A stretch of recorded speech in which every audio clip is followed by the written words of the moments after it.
தமிழ் பேசும் அனைத்து சகோதரர்களுக்கும் இனிய வணக்கம். நான் புகழ்ந்து வில்சன். இந்த பதில நம்ம தமிழ் மூட் கோட் ப்ரிப்பரேஷன் தான் பார்க்க போறோம். சோ ஒரு ப்ராப்ளம், அந்த ப்ராப்ளத்தினுடைய ஃபேக்ட் என்ன, அதுல எப்படி இஷ்யூஸ் கிரியேட் பண்ணணும் அப்படின்ற ஒரு பேசிக் இன்ஃபர்மேஷன். சோ நீங்க பாத்தீங்கன்னா தமிழ் மூட் கோட் ப்ரிப்பேர் பண்ணிட்டு இருக்கீங்க, இல்ல இனிமேல் தான் ஜாயின் பண்ண போறீங்க அப்படின்னா சோ எப்படி ப்ரிப்பேர் பண்ணணும், ப்ராப்ளம் எப்படி இருக்கும் அப்படின்றது தான் இந்த பதில நம்ம பார்க்க போறோம்.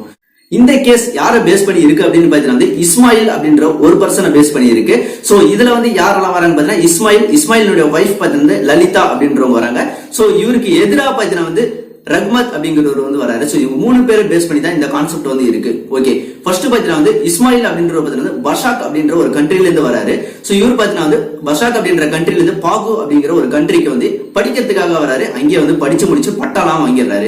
படிச்சு முடிச்சு பட்டம் வாங்கின பிறகு பஷாக் கண்ட்ரிக்கு போயிடுறாரு. சோ போயிட்டு மறுபடியும் பாத்தீங்கன்னா வேலை செய்வதற்காக பாத்தீங்கன்னா எழுத்தாளராக பணிபுரிவதற்காக பாத்தீங்கன்னா சோ மறுபடியும் அவர் படிச்ச பஷாக் பாகு என்னும் அந்த கண்ட்ரிக்கு வராரு. சோ இங்க வந்த பிறகு பாத்தீங்கன்னா ஒரு அகதிகள் பட்டியல இடம்பெயர்த்துக்கான சோ அவர் ரெஜிஸ்ட்ரேஷன் செய்யறாரு. சோ அகதிகள் பட்டியல இடம்பெற்ற பிறகு பாத்தீங்கன்னா ஒரு 2 வருஷம் வேலை செய்யறாரு. ஆனா வேலை செய்யக்கூடிய அந்த கம்பெனிலயோ அந்த முதலாளி கிட்டயோ இல்ல அவர்களுடைய நண்பர் கிட்டயோ நான் அகதி அப்படின்ற ஒரு இன்ஃபர்மேஷன் சொல்லாம மறைச்சிடுறாரு. இதுக்கப்புறம் பாத்தீங்கன்னா அவருடைய நுழைவுச்சீட்டு, அதாவது பாஸ்போர்ட் பாத்தீங்கன்னா எக்ஸ்பைரி ஆயிடுது. சோ காலாவதி ஆன பிறகு அவர் அப்படியே விட்டுறாரு. அந்த கண்ட்ரில இருக்கக்கூடிய ஒரு பர்சனாவே அவர் மாறிடுறாரு. ஆனா எந்த ஒரு ரிஜிஸ்ட்ரேஷன் ஆதாரம் அவருக்கு இல்ல. சரி, ஓகே. இதுக்கப்புறம் பாத்தீங்கன்னா 2 வருடங்கள் கழித்து பாகு நாட்டில் உள்ள லலிதா என்ற ஒரு இந்து பெண்ணை மணக்கிறாரு இஸ்மாயில் என்பவர். சோ மணந்த பிறகு பாத்தீங்கன்னா ஒரு எந்த ஒரு ரிஜிஸ்ட்ரேஷனோ பதிவும் செய்யாம அப்படியே விட்டுறாரு. இதுக்கப்புறம் பாத்தீங்கன்னா வருடங்கள் கழித்து பாத்தீங்கன்னா அவரு ஒரு பிசினஸ் ஸ்டார்ட் பண்றாரு. அவருடைய வைஃபான லலிதாவினுடைய பெயர்லயே பாத்தீங்கன்னா லலிதா என்டர்பிரைசஸ் அப்படிங்கிற ஒரு பெயர்லயே பாத்தீங்கன்னா பிசினஸ் ஸ்டார்ட் பண்றாரு.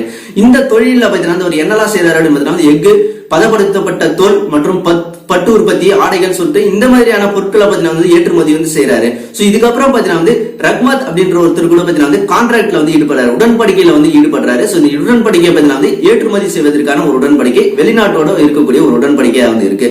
சோ இதுக்கப்புறம் பாத்தீங்கன்னா தொழில் காரணமாக பாத்தீங்கன்னா அவர் பல பேர் சுட்டு சாகடிச்சிடறாங்க.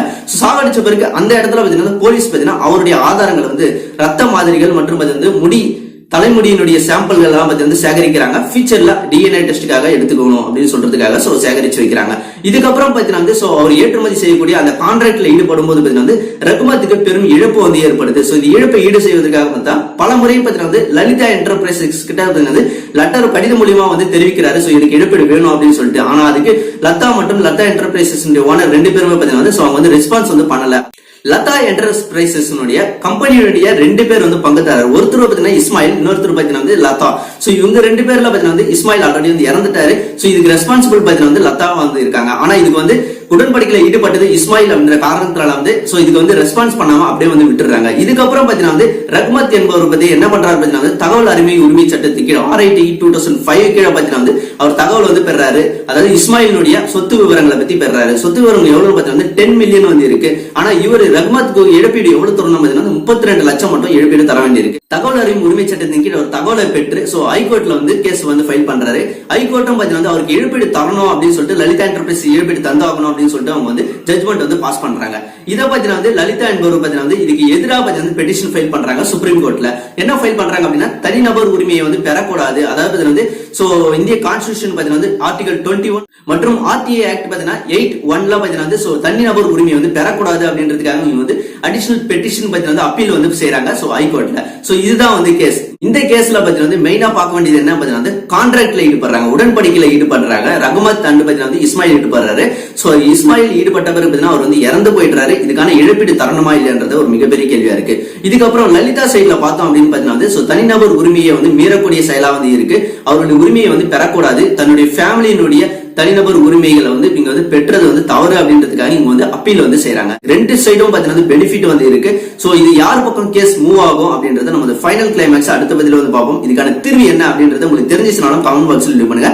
சோ முடிஞ்ச அளவுக்கு உடனடியாக தீர்வையும் சொல்றேன். நன்றி, பை பை, டேக் கேர்.